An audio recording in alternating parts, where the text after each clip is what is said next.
Micro finance loan ৱেইভাৰৰ আমাৰ যিখন আঁচনি সেই আঁচনিখনৰ অধীনত 50,000 টকালৈকে ঋণ লোৱা আই মাতৃসকলক আমি নো অবজেকশ্যন চাৰ্টিফিকেটসমূহ বিতৰণ কৰিম। এই সময়ছোৱাৰ ভিতৰতে হাইস্কুল শিক্ষান্ত পৰীক্ষাত ডিষ্টিংশ্যন সৈতে পাছ কৰা ছাত্ৰ ছাত্ৰীসকলক আনন্দৰাম বৰুৱা বঁটা আমি প্ৰদান কৰিম। আৰু 10 ডিচেম্বৰৰ পৰা 20 ডিচেম্বৰৰ ভিতৰতে আমি নৱমমান শ্ৰেণীৰ ছাত্ৰীসকলক আৰু ছাত্ৰসকলক আমি চাইকেল বিতৰণ কৰিম। আৰু ঠিক একেধৰণে উচ্চতৰ মাধ্যমিকত সুখ্যাতিৰে উত্তীৰ্ণ হোৱা ছাত্ৰ আৰু ছাত্ৰী যিসকল ইতিমধ্যে নিৰ্বাচিত হৈছে তেওঁলোকক স্কুটিসমূহ বিতৰণ কৰিম। অৰ্থাৎ 10 ডিচেম্বৰৰ পৰা 20 ডিচেম্বৰলৈকে আমি সকলোৱে ব্যস্ত থাকিম আৰু সকলোকে এই আঁচনিসমূহৰ লাভ দিবলৈ আমি যত্ন কৰিম।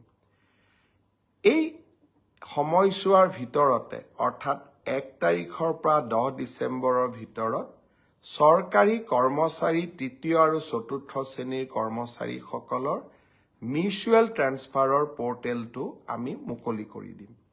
এতিয়া কামৰ সময়, নিৰ্বাচনৰ সময় আমি পাৰ কৰিলোঁ আৰু এইকেইটা দিন আমি সকলোৱে চৰকাৰী কাম কাজ, ৰাজহুৱা সেৱাত আমি মাইক্ৰ ফাইনেন্স লোন ৱেইভাৰৰ আমাৰ যিখন আঁচনি সেই আঁচনিখনৰ অধীনত 50,000 টকালৈকে ঋণ লোৱা আই মাতৃসকলক আমি নো অবজেকশ্যন চাৰ্টিফিকেটসমূহ বিতৰণ কৰিম।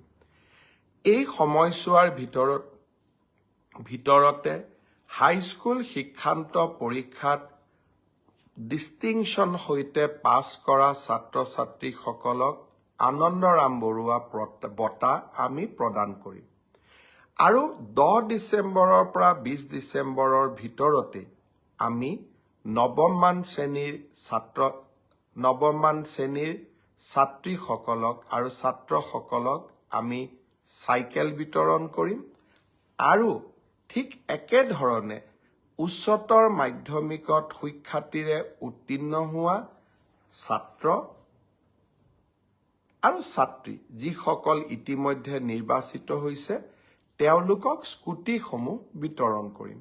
অৰ্থাৎ 10 ডিচেম্বৰৰ পৰা 20 ডিচেম্বৰলৈকে আমি সকলোৱে ব্যস্ত থাকিম আৰু সকলোকে এই আঁচনিসমূহৰ লাভ দিবলৈ আমি যত্ন কৰিম। এই সময়ছোৱাৰ ভিতৰতে অৰ্থাৎ 1 তাৰিখৰ পৰা 10 ডিচেম্বৰৰ ভিতৰত চৰকাৰী কৰ্মচাৰী তৃতীয় আৰু চতুৰ্থ শ্ৰেণীৰ কৰ্মচাৰীসকলৰ মিউচুৱেল ট্ৰেন্সফাৰৰ পৰ্টেলটো আমি মুকলি কৰি দিম।